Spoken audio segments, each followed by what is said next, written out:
अच्छे लोगों के साथ हमेशा ही बुरा क्यों होता है? वहीं दूसरी तरफ जो लोग बुरे होते हैं वो बड़ी मस्ती की जिंदगी बिताते हैं।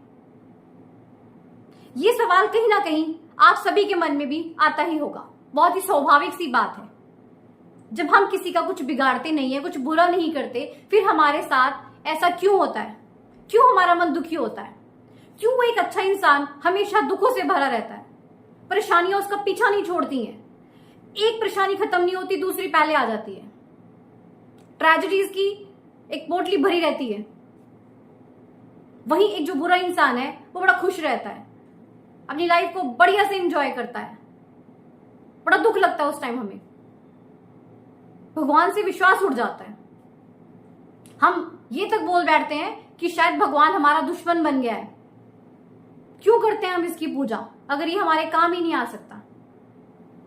ये तो हमारी तरफ ध्यान ही नहीं देता। ये तो बुरे लोगों का है, उन्हीं को खुशी देता है। अच्छे लोगों के साथ अक्सर बुरा क्यों होता है, इसी का जवाब इस वीडियो के थ्रू मैं आपको देना चाहती हूं। देखिए, यही सेम प्रश्न ना श्री कृष्ण जी से अर्जुन ने पूछा था। अर्जुन के मन में कभी भी कोई दुविधा होती थी ना, तो वो श्री कृष्ण जी के पास जाते थे उसका हल ढूंढने के लिए। अर्जुन ने श्री कृष्ण जी से पूछा कि भगवान आप मुझे बताइए कि हमेशा अच्छे लोगों के साथ ही बुरा क्यों होता है? वो तो किसी का बुरा नहीं करते, ना किसी का दिल दुखाते, फिर वो खुद इतने दुखी क्यों रहते हैं?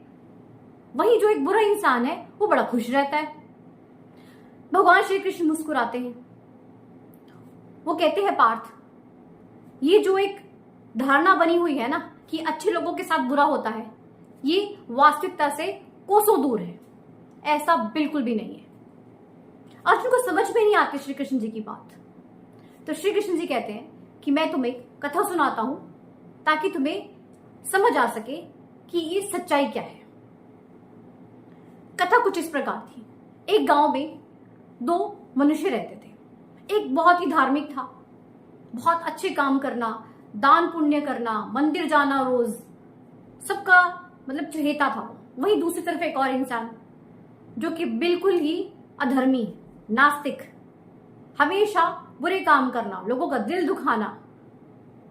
जहां वो धार्मिक इंसान रोज मंदिर जाकर भगवान की पूजा करता, वहीं वो दूसरा इंसान मंदिर रोज जाता था मगर उसका काम रहता था जूते चुराने का। ये सिलसिला चलता रहता है। वहीं एक दिन बहुत तेज बारिश होती है। जो धार्मिक इंसान होता है ना, वो थोड़ा सा उस दिन लेट हो जाता है और ये जो अधर्मी इंसान होता है, इसे सूचना मिलती है कि मंदिर में इस समय सिर्फ पुजारी है और कोई नहीं है। इसे लगता है कि यही मौका है, भाई अपना हाथ साफ कराता हूं। ये जाता है और वहां पर जितना भी धनराशि होती है वो चुरा कर ले आता है। इसका तो काम हो गया। थोड़ी देर के बाद वो धार्मिक इंसान आता है मगर तभी पुजारी आ जाता है। किस्मत देखिए, पुजारी को लगता है कि चोरी इस इंसान ने की है। वो चिल्लाने लगता है जोर जोर से। बहुत से लोग आ जाते हैं वहां पर और बेचारे को बहुत बुरी तरह पीटते हैं। वो मन ही मन सोच रहा होता है कि हे भगवान, ये क्या, मेरी पूजा का ये कैसा फल मिल रहा है मुझे? आज मैं पिट रहा हूं आपके सामने। इतने से ही बस नहीं हुआ। जैसे ही वो बच बचाकर मंदिर से निकलता है, उसका एक गाड़ी के साथ एक्सीडेंट हो जाता है। वो घायल हो जाता है। बेचारा लंगड़ लंगड़ कर आगे बढ़ने की कोशिश कर रहा होता है, तो थोड़ी दूरी पे उसे वो अधर्मी इंसान मिल जाता है। वो बड़ा खुश होता है। वो बोल रहा होता है, अरे वाह, आज तो मेरे मजे हो गए, मेरे को तो खूब सारा एक साथ ही धन मिल गया, क्या बात है। उसे बड़ा दुख लगता है। धार्मिक इंसान इतना दुखी हो जाता है ना, वो घर जाता है। उसने जितनी भी देवी देवताओं की मूर्ति और जो भी फोटो रखी होती ना, वो सब निकाल देता है अपने घर से। अब उसका जो दिमाग था ना, वो बिल्कुल ही चेंज हो जाता है। उसे लगता है कि यार मैं ऐसे ही कर रहा था, ये भगवान ने तो मेरा साथ ही नहीं दिया, मेरे साथ बहुत बुरा किया। चलो, टाइम बीतता जाता है। फाइनली क्या होता है, दोनों की डेथ हो जाती है। यमराज के पास जाते हैं दोनों। अब धार्मिक जो इंसान होता है ना, वो अधर्मी को देख के उसको बड़ा गुस्सा आता है। उसे वो इंसिडेंट याद आता है। वो फिर यमराज से पूछता है कि भगवान, मैंने पूरी जिंदगी अच्छे काम किए, धर्म के रास्ते पे चला, मुझे उसका इतना बुरा परिणाम क्यों मिला? तो यमराज ने कहा कि तुम समझ नहीं पाए, तुम्हें परिणाम अच्छा मिला था, बुरा नहीं। जिस दिन तुम्हारे साथ ये सब वाकया हुआ वो तुम्हारी जिंदगी का आखिरी दिन था। तुम्हारी मौत लिखी हुई थी उस दिन। वो तो तुम्हारे कर्म इतने अच्छे थे, इतने तुम्हारे अच्छे कर्म होने की वजह से तुम्हारी मौत को उस वाकया में बदला गया। वो बड़ा हैरान होता है।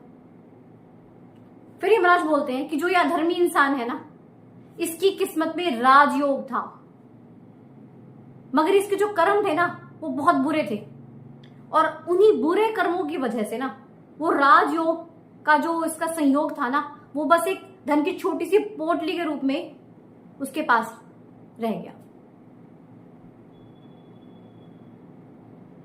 आप समझ रहे हैं, एक इंसान को ना अपने कर्मों का ही फल मिलता है।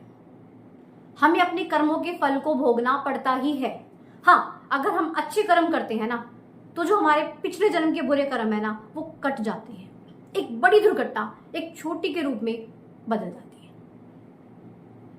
अभी हम पर डिपेंड करता है कि हम अच्छे कर्म करते हैं या बुरे। अच्छे कर्म करेंगे तो रिजल्ट अच्छा होगा, बुरे करेंगे तो ऑब्वियसली रिजल्ट बहुत बुरा होगा, बहुत भयावह होगा।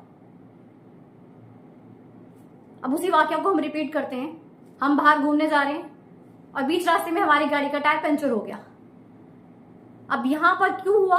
हो सकता है कि शायद हम आगे जाते तो हमारी गाड़ी का एक्सीडेंट हो सकता था, किसी की जान को खतरा भी हो सकता था, मगर भगवान ने उसको सिर्फ इतनी सी चीज में टाल दिया। बस आधा पौना घंटा ही तो वेस्ट होगा, सबकी जान तो बच गई। जान है तो जहान है। देखिए, लाइफ में कभी भी कैसी भी सिचुएशन आ जाए ना, कभी नेगेटिव नहीं होना, हमेशा पॉजिटिव सोचिए। कुछ भी नुकसान हुआ है कोई बात नहीं, वो कवर हो जाएगा। यही सोचना चाहिए कि अगर कुछ भी दुख आया है ना तो उसका कोई कारण है। कभी भी ना अपने कर्मों को बुरे में मत बदलिए, अच्छे कर्म ही रखिए। हम कई बार हताश हो जाते हैं ना और हमें लगता है कि अच्छे करके हमने कौन सा बड़ा कोई काम कर दिया। नहीं, ये सोच बिल्कुल गलत है। हमें हमेशा पॉजिटिव रहना है और अच्छा ही करना है। इससे हम अपने पिछले कर्मों को भी सुधारते हैं और प्रेजेंट के भी। तो अच्छे कर्म कीजिए, अपने लिए, अपने पूरे परिवार के लिए अच्छा ही कीजिए। चैनल को सब्सक्राइब जरूर कर लीजिएगा। Thank you so much videos को देखने के लिए, प्यार देने के लिए। आपका बहुत बहुत धन्यवाद। मिलते हैं नेक्स्ट वीडियो में। धन्यवाद।